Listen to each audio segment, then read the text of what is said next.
Well, Ukrainian military claims that for the first time ever, it hit an SU-57 fighter jet. Now, the fighter jet was apparently parked at an airfield in southern Russia.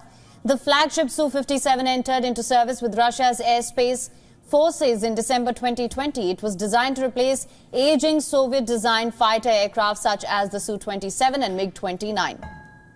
Ukraine's defense intelligence claimed that the Su-57 was targeted at the Akhotbinsk airfield.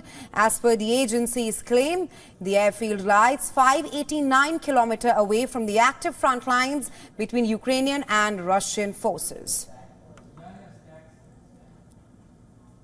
The attack comes days after the United States and its allies allowed Ukraine to attack the Russian territory using their weapons. Putin has threatened to retaliate against Western countries that are allowing Ukraine to hit Russia with their long-range missiles.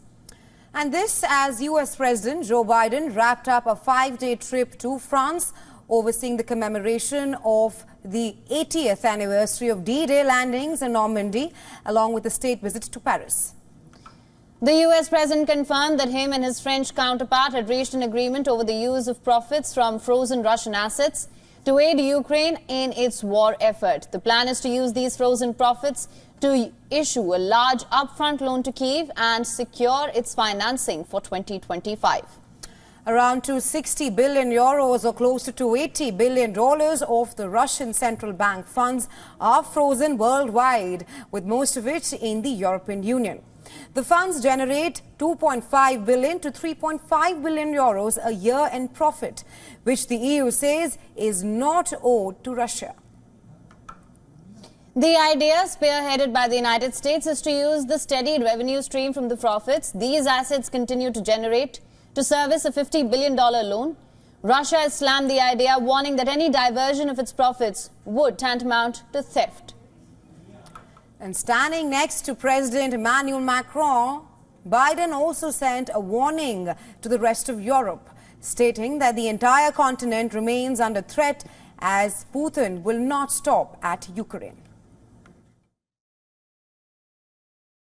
And the idea that we're able to avoid being engaged in major battles in Europe is just not realistic.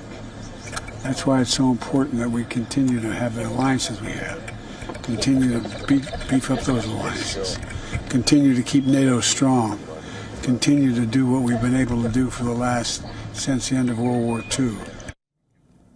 On the battlefield, Ukrainian and Russian forces continue to target each other. Russia says that troops continue to move deep into Ukrainian defense lines, while Ukraine claims to have repelled Russian military attacks over the past 24 hours. Moscow claims that its forces shot down one Mi-8 military helicopter and 71 drones of Ukraine and also intercepted multiple missiles and rockets. The Russian Black Sea Fleet says that it sank 5 unmanned boats of the Ukrainian army.